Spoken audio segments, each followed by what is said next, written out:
and we're just waiting for a few others to join the call.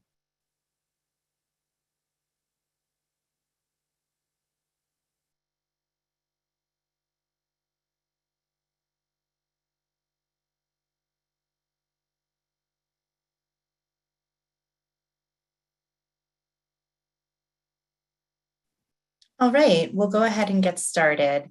Hi, everyone. Thanks for joining today's HIAS briefing call. My name is Rebecca Kersner, and I'm the Senior Director of Grassroots Organizing and Advocacy. And I'm really honored to be joined today by several of my colleagues and also by hundreds of you who are participating in this call and listening in. I see the numbers climbing up toward 900 now, and we're expecting a good amount more. And we're really honored by your interest in this issue and also in your engagement with HIAS always. And so thank you very much for joining. Today's call is an update to our last call on Ukrainian arrivals to the United States and what we are learning now about how that will be handled and what that will look like in the coming weeks and months. The other presenters on this call are Melanie Nezer, who is the Senior Vice President of Public Affairs at HIAS, Naomi Steinberg, the Vice President of Policy and Advocacy, and Meryl Zach, the Vice President of Community Engagement at HIAS. And so we will be looking to cover the recent announcement from President Biden about Ukrainian arrivals to the United States from a very, reporting on the policy aspects and on how you yourselves can be involved. Just a few notes before we get started. There's a high volume of participants on the call, which means that you will all remain muted throughout the call. However, this call is being recorded and you will be able to share it later. If you have questions throughout the call, we would really encourage you to use the Q&A box at the bottom. We're going to leave a good percentage of this call for questions, really almost half of it, the second half of the call. So please start putting them in the box, and then I'll do my best to get as many of them answered for you toward the end of this call. And I think that's all that I have in terms of tech announcements, and I am going to turn it over to Melanie Nezer to give us a big picture overview of the situation and what you should know.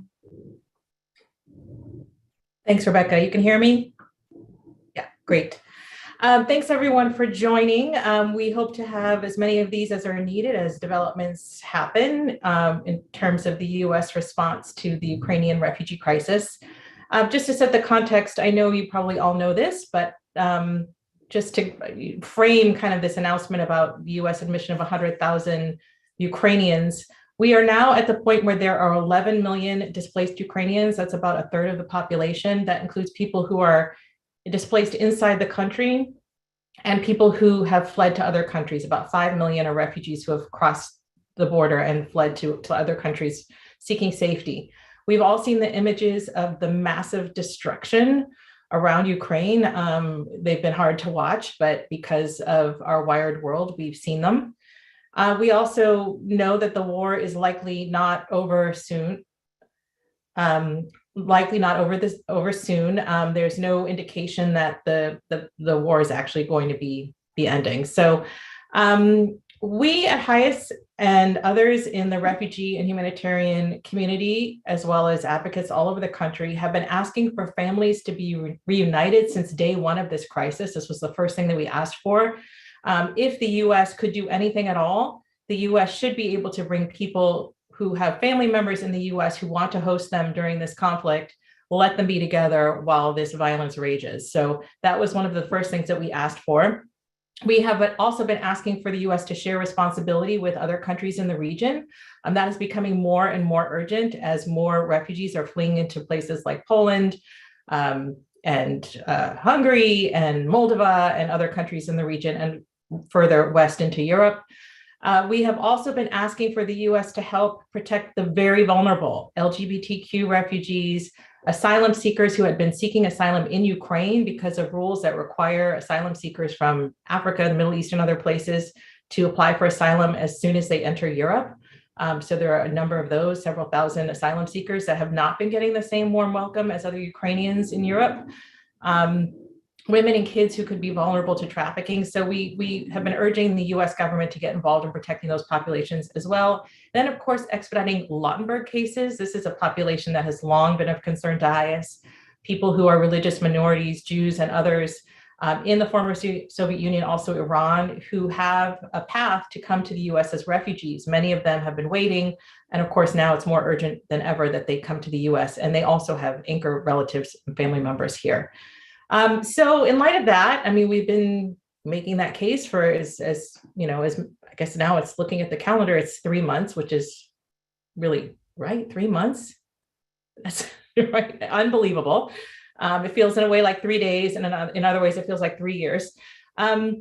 President Biden announced on March 24th, so that's about a month after the conflict, when he was in the region, that his administration would be bringing 100,000 Ukrainians to the US, didn't say in what status, but said that that would be the US commitment. And then on April 21st, which was last Thursday, the administration made a more detailed announcement. It announced a plan to bring in 100,000 Ukrainians in a variety of ways, partly by expediting Lautenberg cases, partly by increasing refugee admissions. Those parts of the announcement were pretty short. We don't have much detail in the way of that. And then this third way, which is new, which is through humanitarian parole through sponsorship. So we know that the US has had authority to bring in refugees in Lautenberg cases since day one. There haven't been many. I think fewer than 20 have come in under the Lautenberg program, and I don't know if any have come in under the refugee program. But now we have this new process that will allow US-based sponsors to file an application. Now, I don't know if the portal has gone live yet. It hadn't as of 8 minutes ago. We've been waiting for that all day. But it allows people to, what we think is file what's called an I-134, which is an application, it's an affidavit of support. And that's a form that US citizens, sponsors, and don't have to be a relative, can identify a Ukrainian refugee abroad or someone who had fled from Ukraine, and say that they will be responsible for sponsoring that person or supporting that person if that person can't support themselves in the US. So they file some forms. Again, the US government promised us this information today. We're still waiting for it. File a form and evidence that they meet what it has in normal circumstances. The affidavit of support for a temporary visa is 100% of the poverty level for the amount of people in your household, including the new people that are coming. Show that you meet that requirement. Once that petition is approved, the person in Ukraine will get notified. Security checks will happen. People will have COVID screenings. They will have to be vaccinated. The details of that are a little bit murky, but that will have to happen. And then the person will have that approval, can get on a plane, come to the US and ask for humanitarian parole from Border Patrol when they arrive here, Customs and Border Patrol. So that's to say the whole process is initiated here in the US by the US sponsor. That person does not have to be a family member. The person does have to show they have resources. And the Ukrainian can come here under humanitarian parole for 2 years. Now, it's important to note that that is a temporary status. And to be honest, HIAS has major concerns about that because A, it takes away the person's agency and choice. The premise is that Ukrainians want to go home, so let's give them temporary status to come here. Well, refugees want to go home, right? That's refugees want to go home. Not just Ukrainian refugees. But the question is, can they go home, and when can they go home? And given the state of Ukraine, it's hard to imagine that that will happen in a matter of weeks or months or maybe even years. So when the end of that parole, that temporary period comes up, what next? There's no path to any kind of permanent status absent Congress acting, and Congress really still hasn't acted for the Afghans who came here under parole this summer. So it also doesn't allow or provide any support like the refugee program. So that's another concern that we have. There's no investment in those first few days and months when a person may need some support. It also privileges people because they have family ties here as opposed to people who have vulnerabilities. So presumably those people can come through the refugee program, but they have to be identified by the State Department and the UN. They don't get to choose that. So that's another concern that we have. There are a lot of aspects of this that we can discuss. I think those will come up in the questions. But I want to make sure that my colleagues have time to address this in more detail. So I think the bottom line is, and the big question that HIAS has is, why wouldn't the US government use the refugee admissions program now? If the US government can do security screenings, do the vetting, get people vaccinated, and get tested for COVID quickly for humanitarian parole, why can't they do that for refugee status, which is the program that provides initial support by professionals and volunteers? And we know that there are tens of thousands of volunteers across the country that want to be engaged in resettlement. And many studies have shown that even just from an economic perspective, refugees contribute more than it costs to resettle them. The US Refugee Admissions Program also gives people a choice. They can go back or not. So why would the administration tell people this is a temporary status? We think you're going to want to go home. So we're going to give you a status that requires you to go home.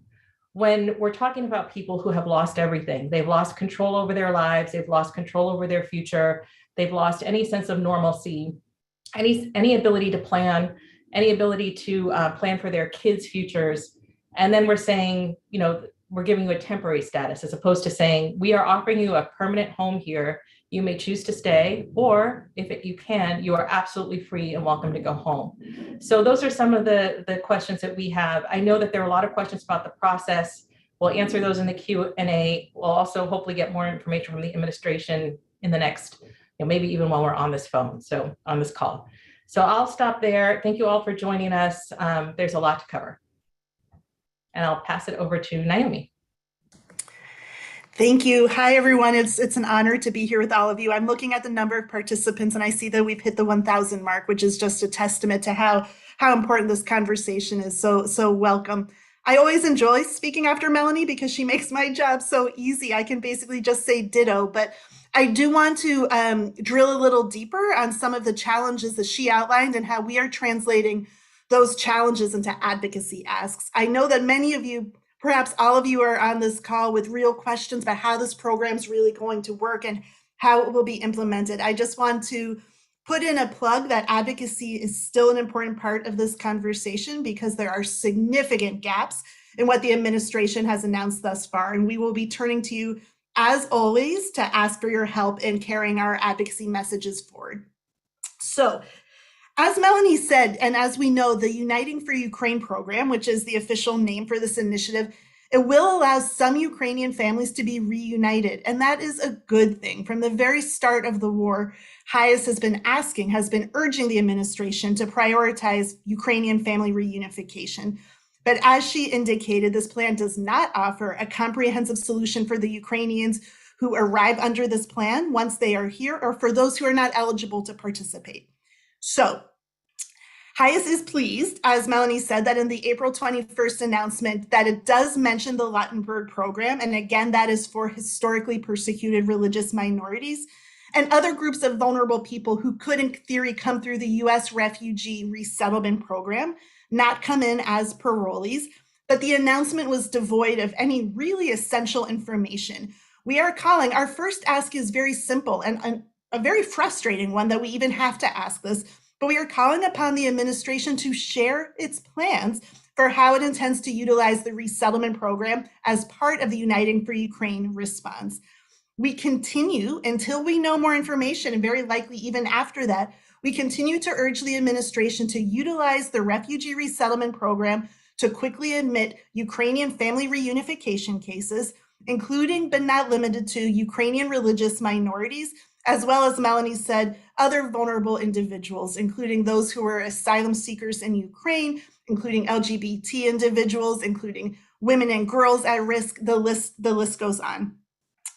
I should also state, while we're talking about the resettlement program, as an organization that also cares deeply about the health of our asylum system, and we are active on both sides of the US-Mexico border, there is a connection between this announcement, the Uniting for Ukraine announcement, and the asylum system. What we saw in the announcement on the 21st was the administration being very explicit in its intent to dissuade Ukrainians from presenting themselves, from getting to the US-Mexico border seeking safety. And that is a big red flag for us because we need to remind the administration that even though this program, this Uniting for Ukraine program, will in theory be a way for many Ukrainians to come, It in no way should supplant the individual's right to seek asylum at our border. It is a legal right that is in no way tied to other programs. So just because one new program exists doesn't mean that people shouldn't be able to exercise their legal right to seek protection. So we need to really keep our eyes on that. And, bigger picture, HIAS continues to urge the administration. This is a real fundamental ask for us, and you'll see it in our messaging moving forward, to really think through carefully about the use of humanitarian parole in response to refugee emergencies. We want to make sure that it does not become a trend, leading ultimately to the possible weakening of the U.S. refugee resettlement program. So we need to make sure that the administration and that Congress hears from us very loudly that there certainly is a role for humanitarian parole, but it is not meant to serve as a de facto refugee resettlement program. As Melanie said, one of the real challenges when people come in on parole is that they come with no path to permanency. And we simply can't say what's going to happen after 2 years, if the Ukrainians who come to this country will be able to go home, if they will want to go home. And we've seen this with another recent arrival of refugees, and that is, of course, the Afghans. So the possibility we know for Afghans to return to Afghanistan is slim to none, and we cannot assume that Ukrainians will be able to go home. So we continue to push Congress to pass what we are calling an Afghan Adjustment Act, which would allow them to get on a path to becoming permanent residents and then ultimately becoming citizens. And we need to make sure that there is some way for Ukrainians to do the same. If they cannot go home, that they are not left in immigration limbo in perpetuity here in the United States.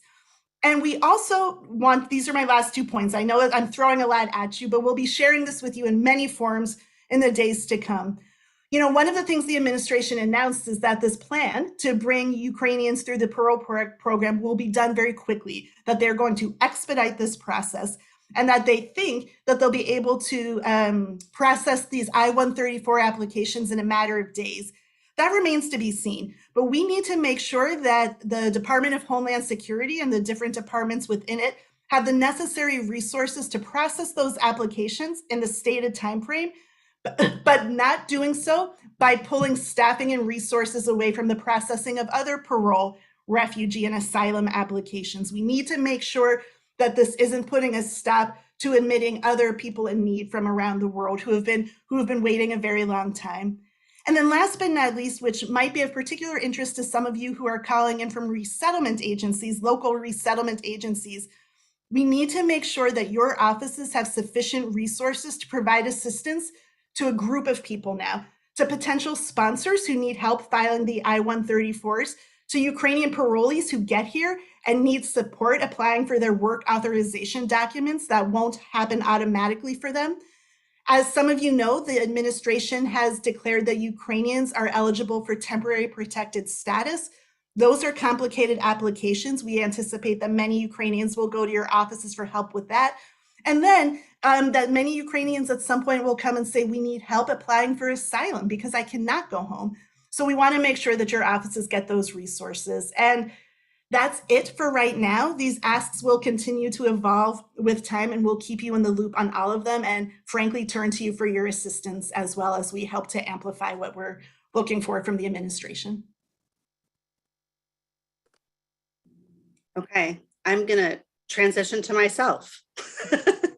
Hi, everyone. I'm Meryl Zach, and I'm the VP for Community Engagement here at HIAS, and I too am honored to be here with all of you. And I just want to note, having listened to Rebecca and Melanie and Naomi already, that, and in thinking about what I wanted to share, that if it seems like we are tempered in our tone, it's because we are feeling conflict, right? On the one hand, and apologies, colleagues, for speaking for you in the Q&A. You can contradict me if I am representing your feelings incorrectly. But on the one hand, we are so heartened and happy that there are any pathways right now for those fleeing really the horrific violence in Ukraine to come here to the United States. That is only a good thing. And on the other hand, we are concerned and frustrated with some of the specifics of how these pathways are emerging, some of the inequities between this population and other populations of people fleeing violence and persecution in different places around the world are being laid bare. And in this very moment, we are all literally, I guarantee you, my other colleagues on this call are literally refreshing the Department of Homeland Security website over and over and over again in the hopes that we can actually tell you live on this call that it is an open site and that people can begin to apply and review the information about being sponsors. So I just wanted to acknowledge that. Often we come to these calls with a different kind of energy, and today I think we're all feeling a lot of feelings. However, I am here to talk with you about the ways that individuals and communities can play a significant role in this moment. And that is a net win. There is a huge way. There are many ways that we as individuals, as people representing synagogues and congregations and different kinds of organizations in local communities and nationally can really take action.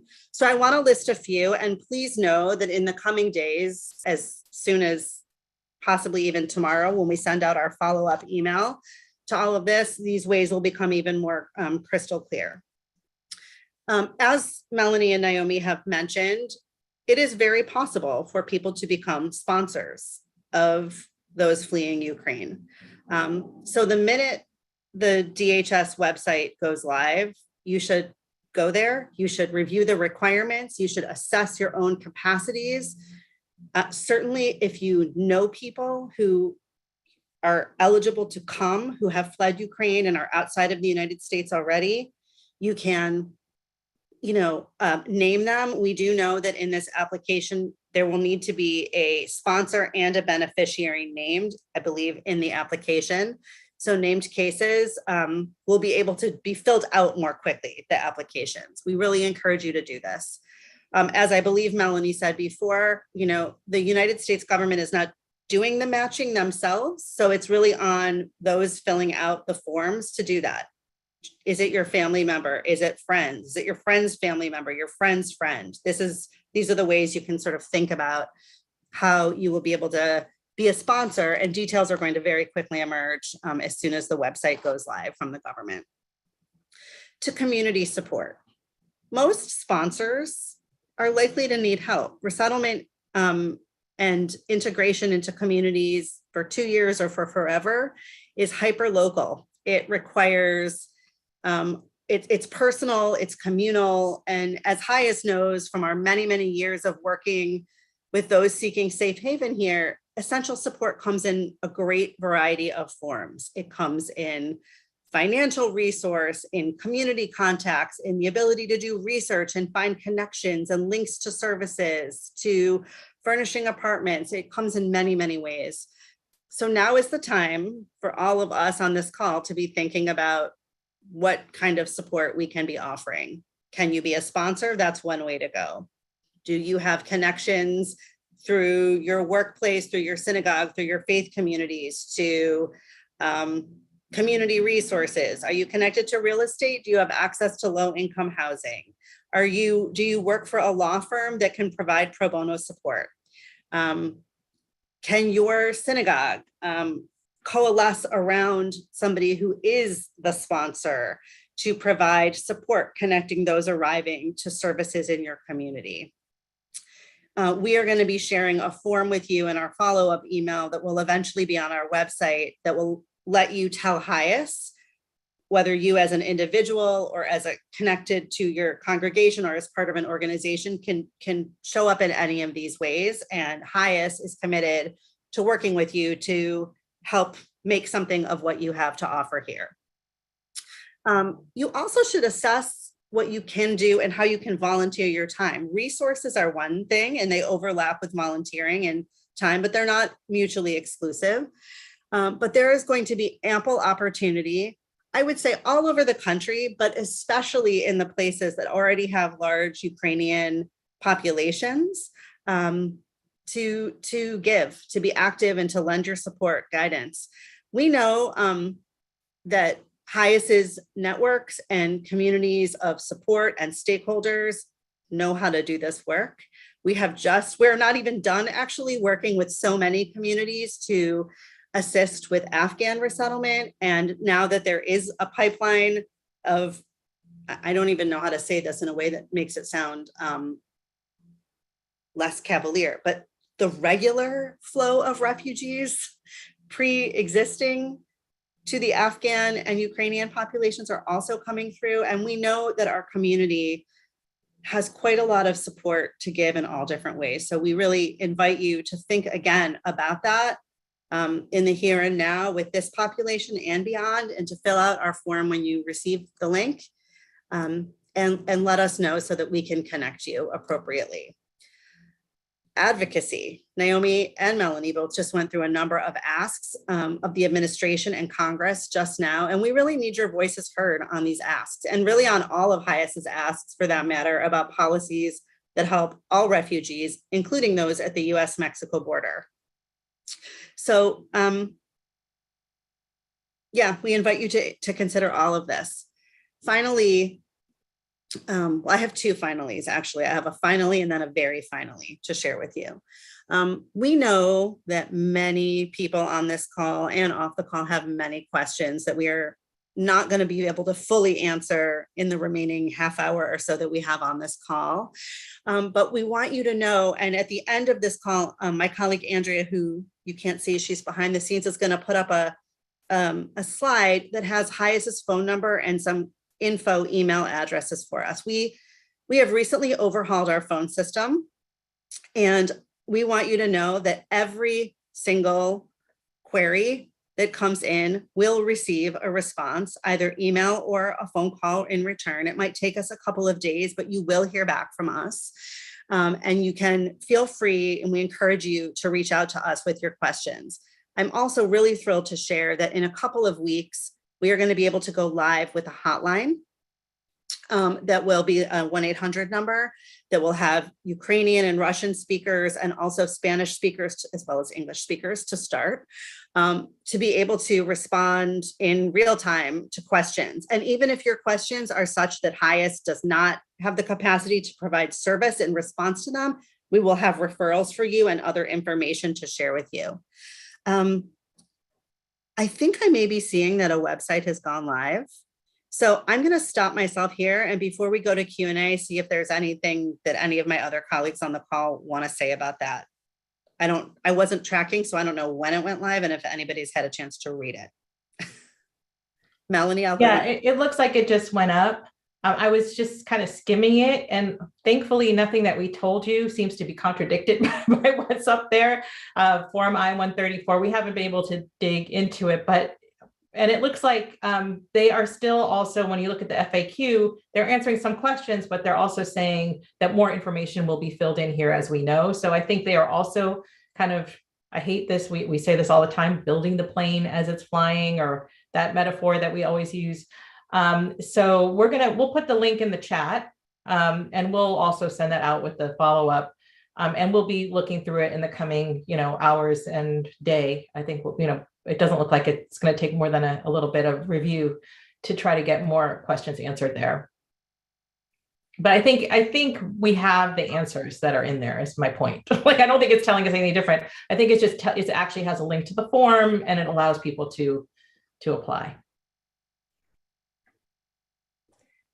Okay, so I'm going to go to the public Q&A at this point, and I'll just go ahead and acknowledge that I see 138 questions through the Zoom, and then there are the people who are on the YouTube, because we had to have an overflow room for this call, have also been submitting questions, and we're seeing those as well. So we really appreciate it. And what I'm going to do is to try to consolidate some of the questions that I'm getting. And before doing that, I just wanted to say thank you, because these questions are just an outpouring of enthusiasm and support. And that is, I'll say, like, I've been working at HIAS for 7 years, and that's what keeps me coming back every day, is just how much the supporters of this organization want to keep helping and want to keep supporting and want to keep doing what you can do. And I appreciate it so much. And I know that now, in my turn to speak for all of us, I know that I speak for all of us in saying that. Okay, in an attempt to consolidate the general sentiment of the questions that we're getting, the first one I'm going to pass to you, Melanie, which is, if you are on this call and you are someone who has a family member or a family friend or somebody that you are trying to help to get out of Eastern Europe and to the United States, what specifically should you be looking to do right now? And what are kind of the first several next steps that we can offer? Right. Well, some of the things that, you've been able to do before today is file an I-130 family visa petition. And I will say, with the disclaimer, I am a lawyer. I did practice immigration law, but it's been quite a few years since I've actually done this. I know there are many on this call that have more recent information, but I'm going to do the best I can. So if you are a close family member, and that's, parent, spouse, child, pretty much that's it. I mean, there are other categories, but the visa waits are very long. You should, file the I-130, that's the family visa petition. There's also, if the person that would qualify for the Lautenberg Amendment, if they're a religious minority, it makes sense to file that as well. But now we have this new mechanism. So that's the I-134.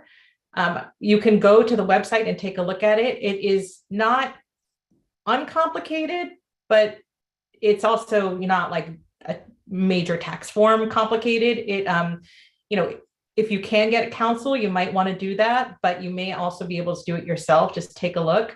But this is a form that shows that you are taking responsibility for sponsoring this person, which means not that you have to actually put money aside. Like those of you who engaged in our Afghan resettlement program, the sponsor circles, the welcome circles, you don't have to put money in a bank account or anything like that to show that you can sponsor the person, but you do have to show you meet. And again, I haven't looked at it. It has been 100% of the poverty guidelines for you, yourself, your family, your household, plus whoever it is that you're sponsoring. And that, you can show that by probably W-2s, by bank account statements, other things like that, just to show that if that person cannot support themselves, they will not be relying on public benefits. That's basically what this form does. We have a little bit of concern because if you are admitted to so that's the I-134. Once USCIS does approve that form, again, not having gone through all the details, my understanding is that approval will be, there will be some communication with the Ukrainian who is being sponsored so that they know that they need to prove that they have their vaccine, that they have the COVID test, probably instructions. There will be a security screening that is conducted on that person. All those things that normally happen before someone can travel to the US. And once that person gets the approval, they can take that approval, get on a plane, go to the US, and CBP at the airport will give them a card that says that they have humanitarian parole for 2 years. So that's the process. So what you would need to do is initiate the process by filing that I-134, which is now on that DHS Ukraine page with instructions. What else do I need to? So yeah, you don't have to. And then the concern is that the work permits take several months to adjudicate. And that's not going to be very helpful here, given that this is a temporary status and there's no refugee benefits for these people.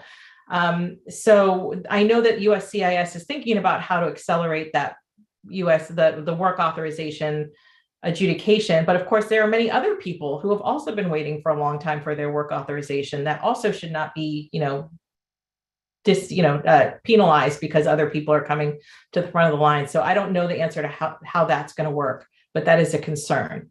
So that's what I would say. Go to the website, look at this form.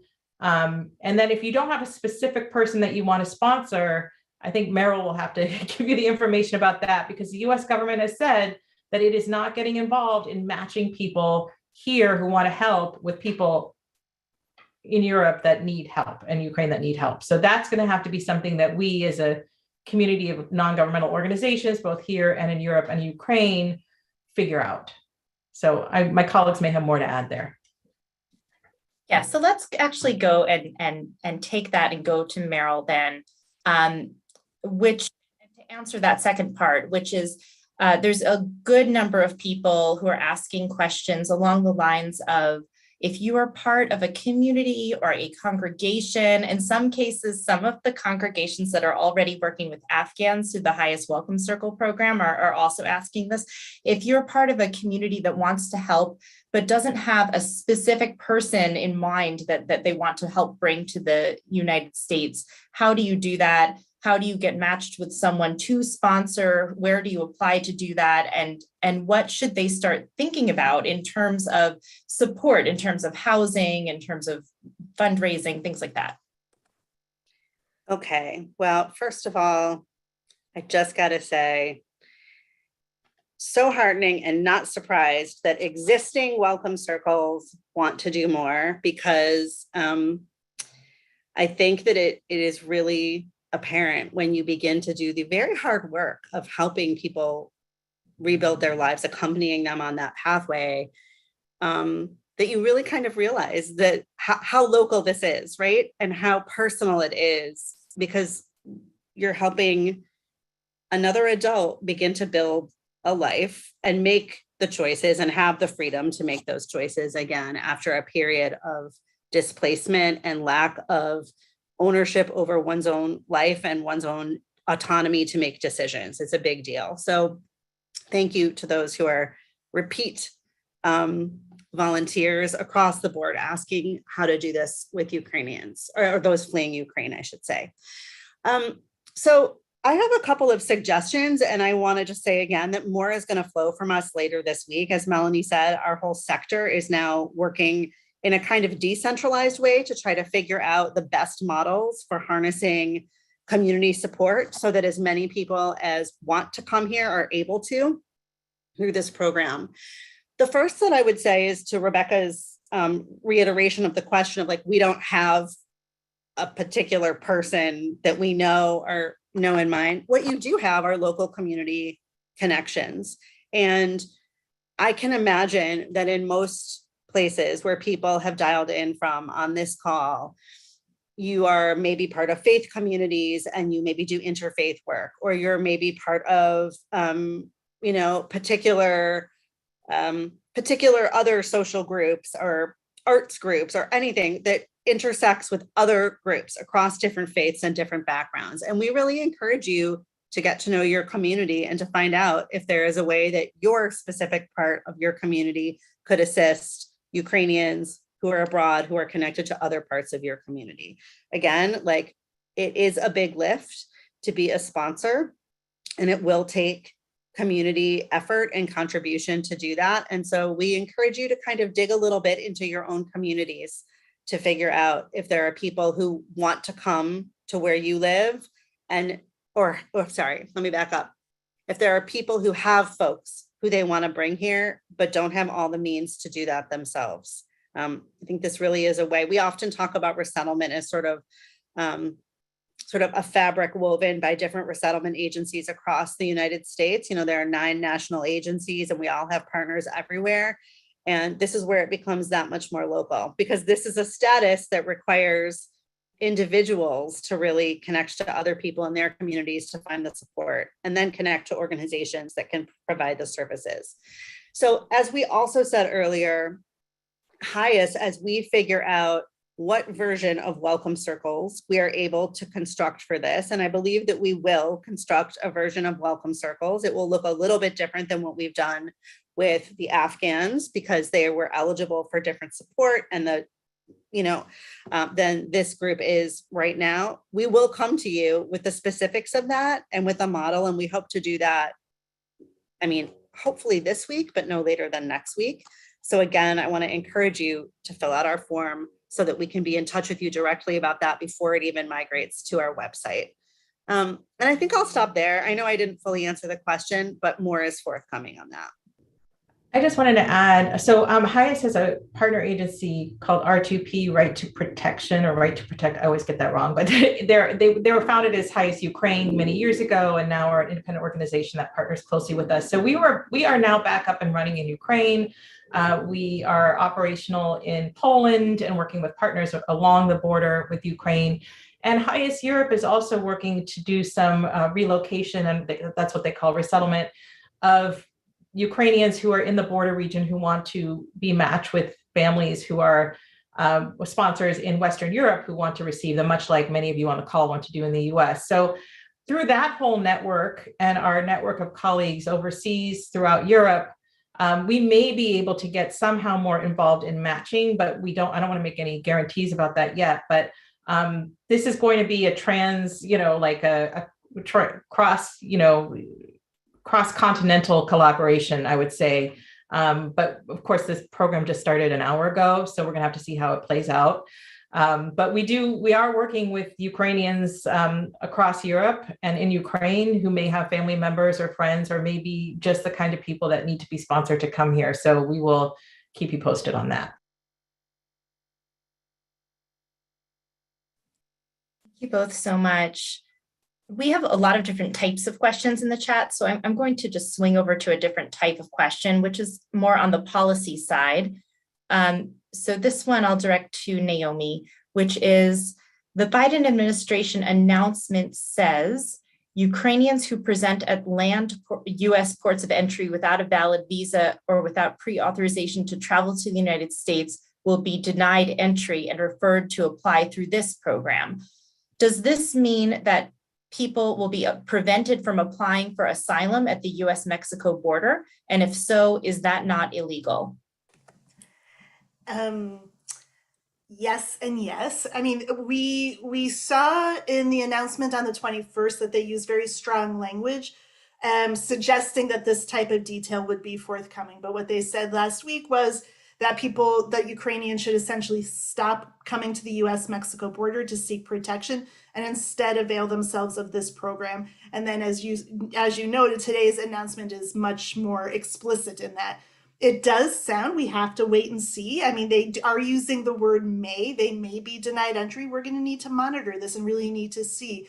If they are in fact denied entry, they would be joining a long list of people from other countries who have also been denied for many years due to a myriad of policies at the US-Mexico border that have been meant to essentially shrink our asylum program. And so, yes, we believe that is illegal. It is certainly in violation of our international obligations, and we believe our US domestic law as well. So this is a red flag for us. I'm really glad you asked the question. As is the case with so much on this call, this is going to have to be, we need to wait and see how this is really implemented. But the administration has not been mincing their words. They are very clear that they want people from all over the world, but now Ukrainians as well, to stop coming to the US border, which is really problematic because it is everybody's legal right to seek asylum. Not to be guaranteed that they get asylum, but legally they have the right to seek it. So this is raising some red flags for us. Okay, and just staying on you for a second, Naomi, this next question is the Ukraine process of applying for being granted humanitarian parole going to be adjudicated differently than the Afghan humanitarian parole applications, given the low approval rate of Afghan applications? I like these questions. I mean, somebody really has their finger on the pulse of what we've been talking about within HIAS and the advocacy community. And apologies for my cough. It's prime allergy season here in DC. Yeah, I mean, we just by very essence of the fact that the administration is saying that they're planning on making this parole process incredibly fast, within a matter of days that these things could be approved, we know that that is already the complete antithesis of what has been happening with Afghan parole applications. We also know, as you asked, that many of the Afghan parole applications have been denied, and we are operating under the assumption, based on the administration's messaging, that their plan is to, get as many people through parole through the Ukrainian program as possible. It is setting up a very different type of way to enter the United States for Ukrainians versus Afghans. That is inherently problematic for us as a refugee protection organization, as a humanitarian organization, and it has not gone unnoticed. This is a significant challenge, and so you are correct that this group of people will be treated differently. But the bottom line is, when they are here, once you are here as a parolee, whether you came in as an Afghan or a Ukrainian, you're in the same boat, essentially. You're here without access to permanency, and some real immigration limbo challenges await you. So this is not a panacea for Ukrainians. I don't want to suggest that it is. That is helpful. So Meryl, this one is for you. You use the term, and I use the term as well, so we need to go back and clarify.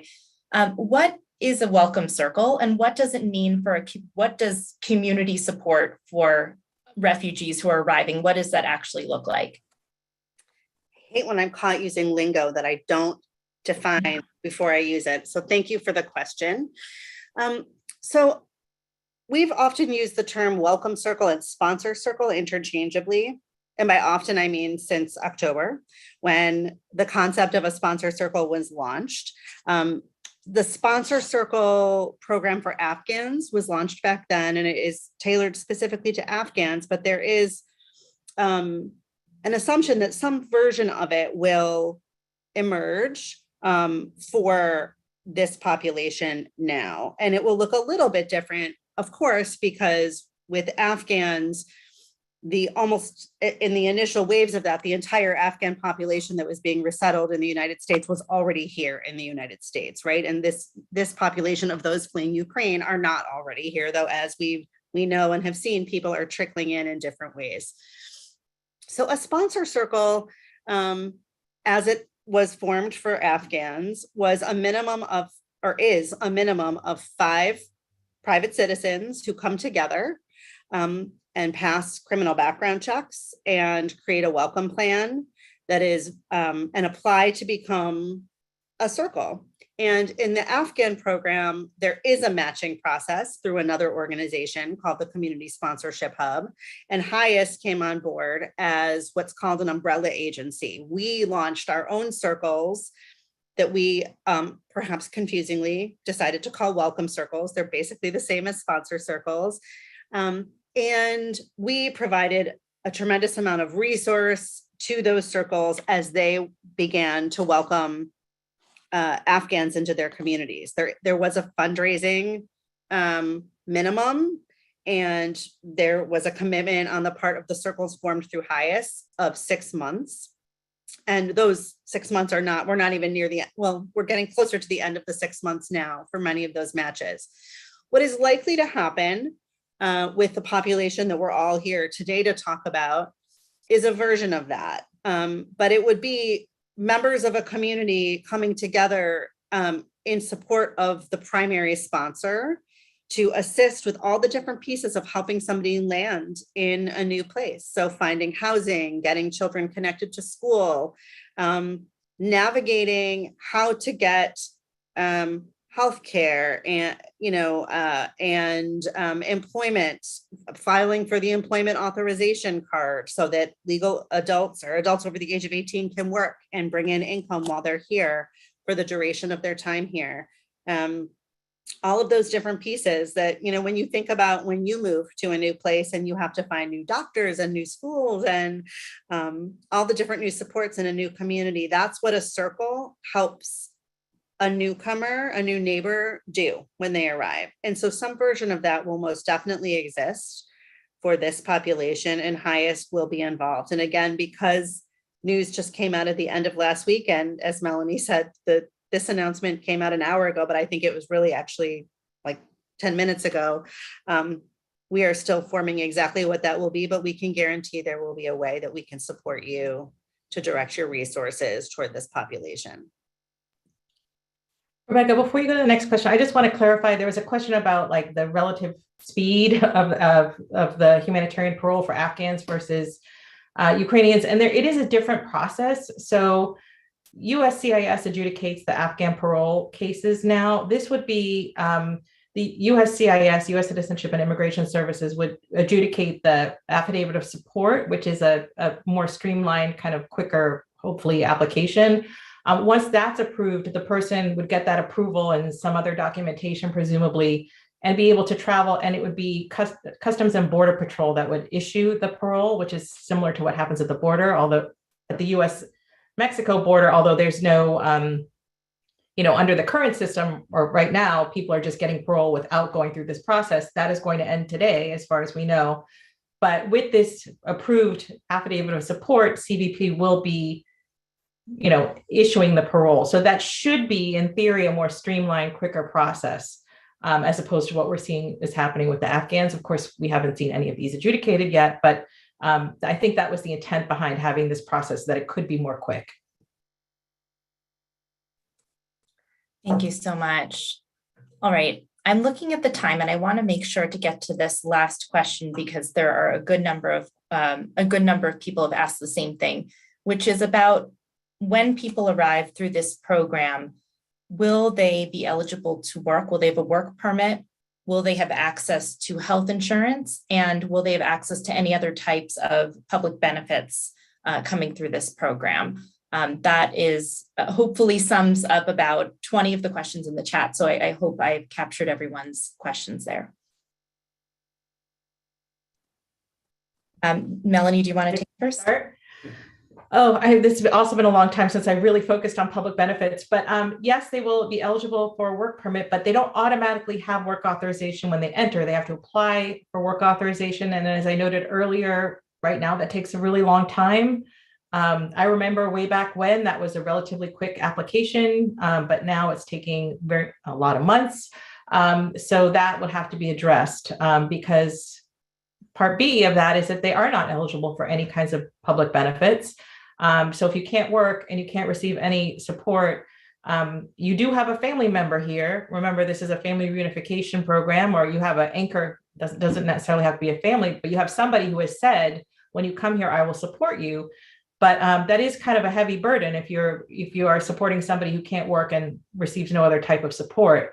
So, I mean, look, the Supreme Court has said that every child has a right to a public education. So parolees can send their kids to school. They can certainly go to the emergency room like many American citizens have to do because of that's a whole, not a HIAS topic, but our healthcare system makes it difficult. So, but no, they're not eligible for any kinds of benefits that refugees usually get, which are pretty, I want to say they're really critical, but also not extensive.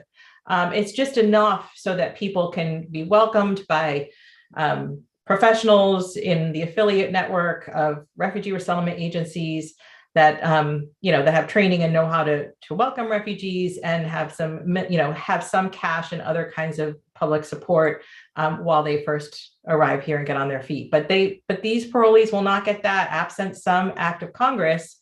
Congress did act for the Afghans, did provide Afghan parolees with refugee benefits. But this is a very different population. This is a population with sponsors, so it's unclear whether that will happen for this population as well. And just one editorial comment, if the US is to provide refugee benefits for this population, it's really kind of baffling why they wouldn't just admit them as refugees, because then the only thing that it comes down to, the only difference really is that people at the end of this parole period could be stuck and really not have a choice about, not be able to plan for their future. The refugee resettlement program gives people a path to permanent residency so they can make plans. And I don't think any of us, when we think about the situation that Ukrainian refugees are in, the gift of, privilege of being able to make plans is something that we take for granted often, but it's a key thing that people have lost in this conflict. So that's my little editorializing about that. Thanks so much.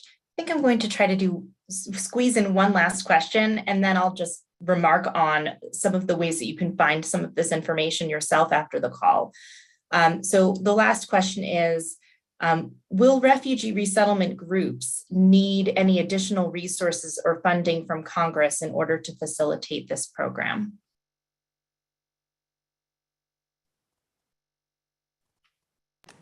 Sorry, it took me a second to get off of mute. I'll kick this off, but of course, Melanie, please jump in. The answer is there will need, we think, to be additional funding to make this program work, not necessarily for the resettlement agencies as alone, but as I said a little bit earlier, there are a couple places where there could be the need for an infusion of funds. The first is to make sure that USCIS and CBP have the resources they need to be able to do what they've stated they're going to do without stripping resources from their other responsibilities, which have a direct impact on the communities with which we work. So that's one part, to make sure that funding is available.